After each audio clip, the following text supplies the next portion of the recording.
for your play-by-play for the Abbots Canucks. You got it locked in the line change. A Vancouver Canucks podcast. The clock is officially ticking. We are just over a week away from the March 6th trade deadline, and the Vancouver Canucks are at a massive crossroads. Does management actually have the stomach for a real rebuild, or are we just going to keep spinning our wheels here? The most franchise-altering move they could possibly make is on the table, trading away Elias Pettersson. Now, I know we just did a trade or keep video where we lean towards holding him, but the landscape has shifted just a little bit. Now, TSN's Darren Dreger has dropped quite the update on insider trading this week, reporting renewed trade interest in Elias Pettersson. Today, we're breaking down the three major suitors, why the LA Kings might also be the front runners for Elias Pettersson, and the multi-million-dollar salary retention hurdle that could make or break this entire whole deal. Now, let's look at what Dreger actually said. He noted that the Canucks are actively hoping this interest progresses into a quote-unquote worthy trade offer. That tells you everything that you need to know about where this management's head is at. They aren't just taking calls, they're looking for a reason to say yes. Interestingly, Pettersson's agents at CAA are reportedly in the loop. His agent, JP Barry, has been very clear. It's not quote-unquote real until a GM calls with a specific deal. Well, according to those latest reports, those surface level discussions are becoming a lot more frequent. If the Canucks move PD just 2 years after that massive extension, it's the ultimate signal to this fan base that the quote-unquote retool in a hybrid form is dead and buried. The team that makes the most sense right now is, of course, the LA Kings. GM Ken Holland is in a spot where he has to go big game hunting at this NHL trade deadline. They lost Kevin Fiala to a season-ending injury during the Olympics, and they have a massive hole in their top six scoring. But it's not just a short-term fix. Long-term, the Kings are staring at life after Anze Kopitar. Replacing Kopitar's minutes is impossible with a quote-unquote depth move. You need a superstar. I know, I'm using that term very loosely with Pettersson here, but he is 27. He won't age out. He won't age out of his prime as fast as guys like Ryan O'Reilly or Vincent Trocheck. But there's also the very, very small Olympic bump.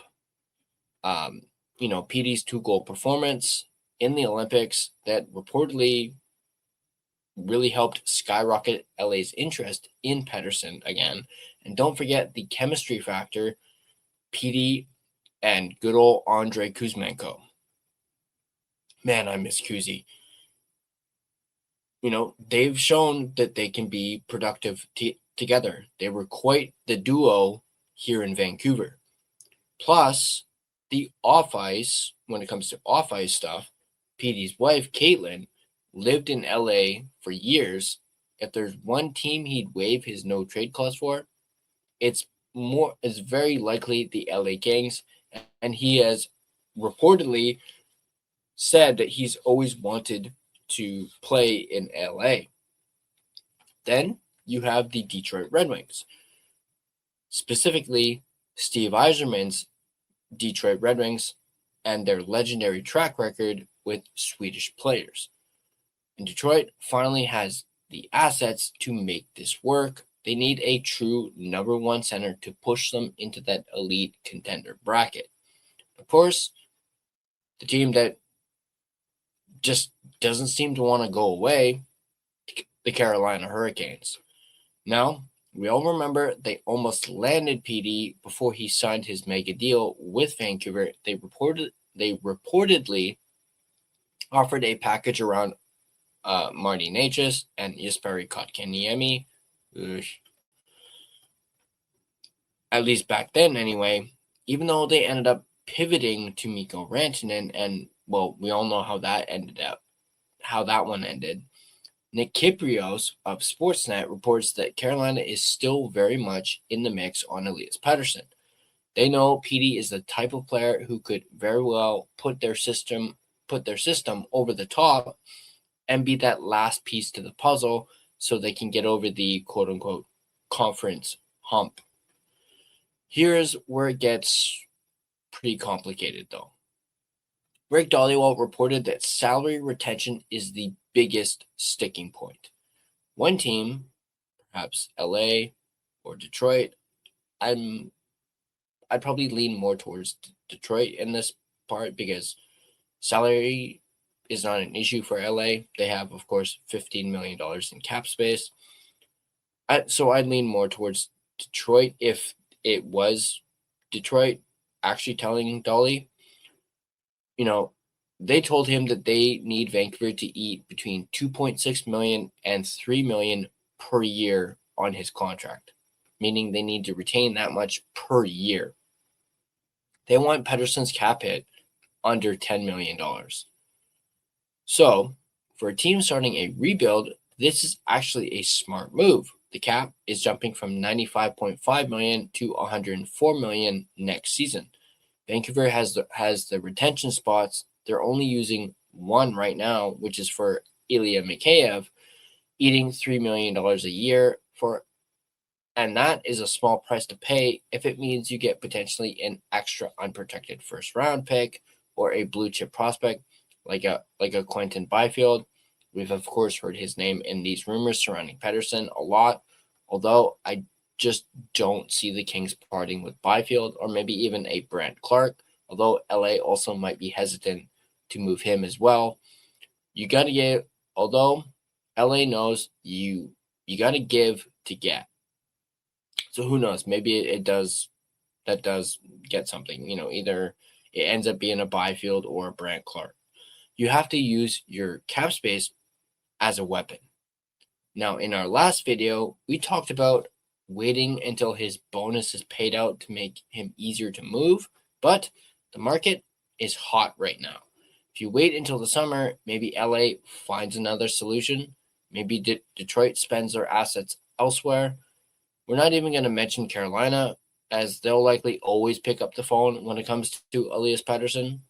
As we mentioned, they just don't seem to want to go away. Whenever the whole, speculation about PD being traded comes up, always Carolina is in the mix. Now, if the Canucks are serious about building a future Stanley Cup contender around guys like, Gavin McKenna, they need to maximize the return on Pettersson today. Retaining salary to boost that return shows a level of executive competence we haven't seen here in a very, very long time. Is the Pettersson era officially over in Vancouver? If you're Ken Holland, do you give up the farm to get him?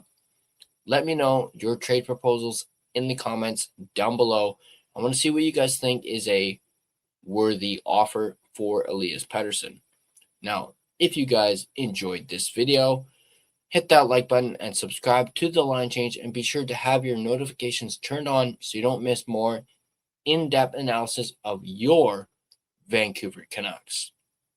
DraftKings Sportsbook, an official sports betting partner of the NHL, is built for the fastest game on ice. With player props and live betting, every shift, every shot, every save gives you options to get in on the game with DraftKings Sportsbook. New customers bet just $5, and if your bet wins, you get $300 in bonus bets instantly.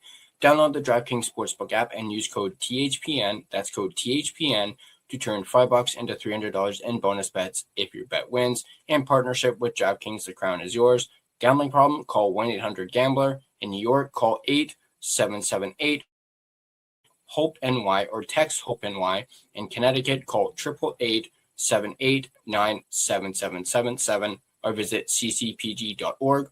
On behalf of Boot Hill Casino in Kansas, Wager tax pass-through may apply in Illinois, 21 plus in most states. Void in Ontario. Restrictions apply. Bet must win to receive bonus bets, which will expire in 7 days. Minimum odds required. For additional terms and responsible gaming resources, see dkng.co/audio. This is a limited time offer. Copyright 2026 NHL. All rights reserved.